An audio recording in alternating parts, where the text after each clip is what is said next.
on to day 3, the penultimate, if you like, of challenge.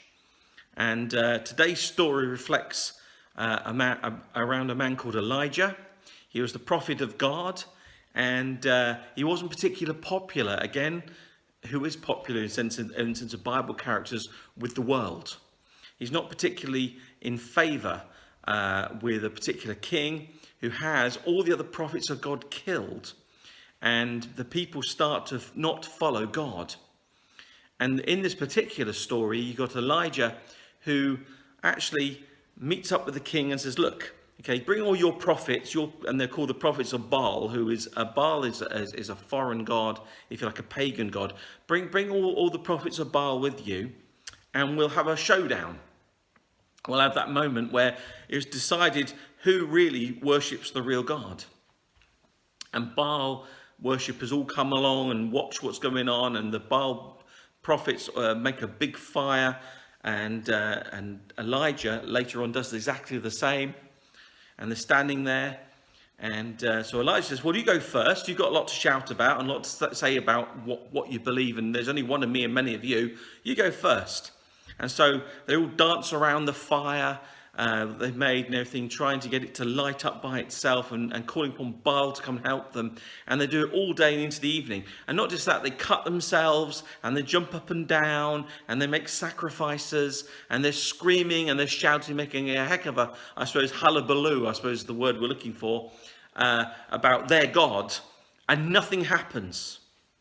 And then Elijah in the evening says, right, my turn, and goes to the fire that he's been building, and doesn't only just build the fire, he puts a trench all the way around the fire and fills it all the way to the top with water. And then he gets on his knees and he says, oh Lord, show that you're real, basically. I'm paraphrasing, but show you're real. And lightning comes down, fire comes down from heaven, hits the fire, and doesn't just burn off the wood and everything else, and the sacrifice that's put upon the fire, the fatted calf. It also takes out all the water. Everything just dries, gone. And then the people realize that actually God is real, and then basically they chase off the prophets of Baal. I'd imagine their fate wasn't particularly good. So what's this got to do with challenge? The challenge today is do we listen to the crowd? Do we go along with the majority and think the minority are wrong? Or do we stand there and think for ourselves? Are we self-thinkers? Do we listen to what people say, if you like, and use an example about the church? Oh, the church is full of weird people. There are priests who've done terrible things. It's boring. You get backside aches sitting on the pews. All it is stand up, sit down, sing, stand up, and being told what to do all the time. And there's the crowd of people basically sticking their fingers up at the church and about, a belief about faith.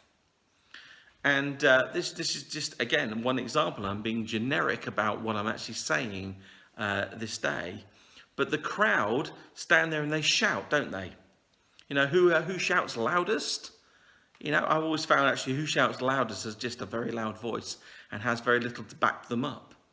I learnt this very much a long time ago, how to deal with people who stand there and just shout at you and get really aggressive. And I just stand there and let them all burn themselves out, because once they've talked their way out of whatever they're saying to me, there's nothing to back it up. Not generally speaking. They've got nothing else they're going to say to me. Because they're going to shout, they're going to get their own way. I've got a 3-year-old child who does that, who lays on the floor and has a paddy and shouts because she's not allowed to have a biscuit or some sweets or something. And, we just let her get on with it. Make sure she doesn't get hurt, clear everything out of the way. And when she's finished having a paddy, we sit down and have a conversation with her. Same with adult humans. There's not a lot of difference, other than some of us, I guess, I'm not saying we're better, but we learn to control our control mechanism by not actually exploding at people. But do we follow those who shout loudest? Do we follow those who would appear to have all the answers, but actually when you start talking to them, they have nothing to back them up? There's nothing there. We shouldn't just follow the crowd, the mob. That's easy to do. But there are consequences to following the mob. The amount of people in the world and in this own country over the years who have been involved, if you like, in a riot And the wrong people have been arrested because you just followed what everybody else was doing, thinking, yay, this is great. In 1990,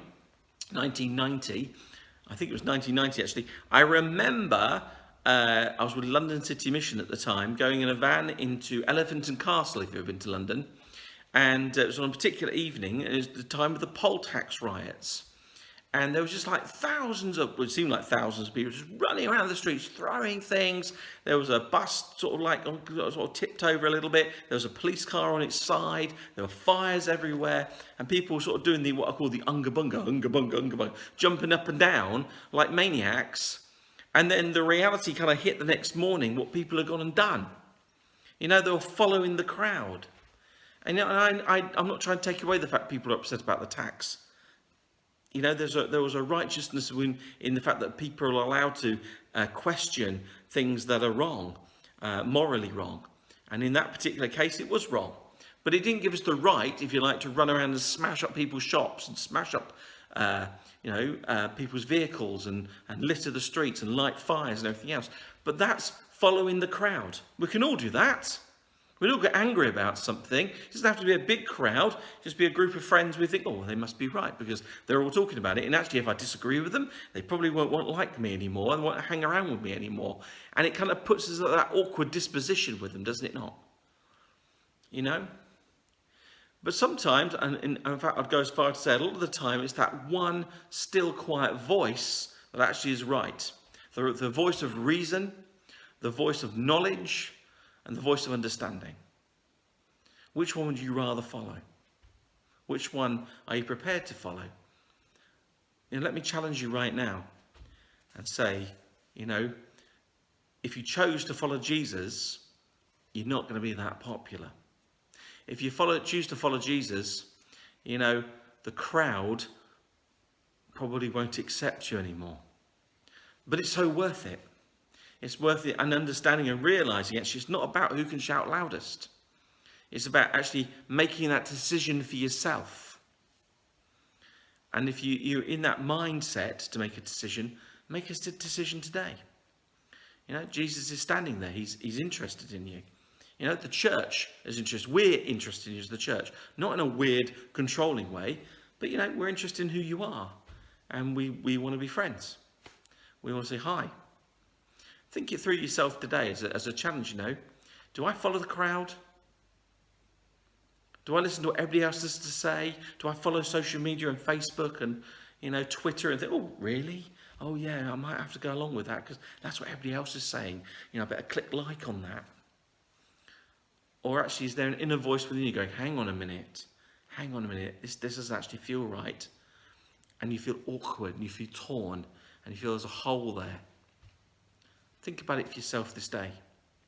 My prayer for you in this challenge today is that we will start making the right choices in the world that we currently live in.